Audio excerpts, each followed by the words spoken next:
lumala ang lagay ni Pope Francis ayon sa Vatican. Sa kabila niyan, giniit ng Vatican na alerto at cooperative si Pope Francis sa mga treatment sa kanya. Mula sa Vatican City, narito ang Express Report ni Gretchen Ho. Isang araw matapos bunutin ng ventilator at matapos ang ilang araw na pagbuti ng kanyang kalagayan, hindi na naman maganda ang kalagayan ni Pope Francis.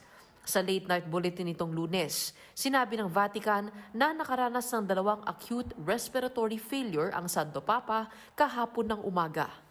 Una riyan ang endobronchial mucus o yung pamumuo at pagkapal ng plema sa baga. Resulta raw ito sa patuloy na paglaban ng kanyang katawan sa bakterya. Nakaranas din ang Santo Papa ng bronchospasm o labis siyang hinahapo na tila bang hinihika na.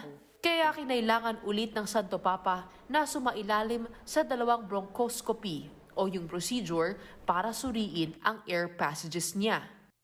Sa kabila niyan, giniit ng Vatican na alerto, oriented at naging cooperative si Pope Francis. Pero hindi pa rin inaalis ang posibilidad na baka mas lumala ang kanyang sitwasyon. 18 araw nang nasa ospital ang Santo Papa, ang pinakamatagal para kay Pope Francis. At sa gitna ng hamon na yan, taimtim na dasal ang inaalay ng mga Katoliko para sa kanyang paggaling. Makikita naman sa labas ng Gemelli Hospital ang mga sulat, kandila at artworks mula sa mga bata sa pag-asang makatutulong ito para mas bumuti ang lagay ni Pope Francis.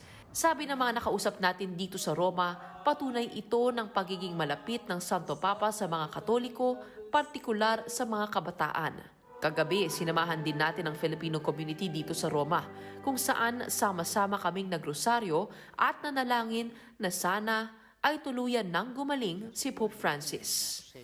Nagbabalita mula sa Frontline, Gretchen Ho, News 5. Mga kapatid, ako po si Ruth Cabal. Maging maalam at may pakialam sa mga may init at rumaratsyadang balita sa Frontline Express. Para maging updated sa balitaan, mag-subscribe lang sa social media pages ng News 5.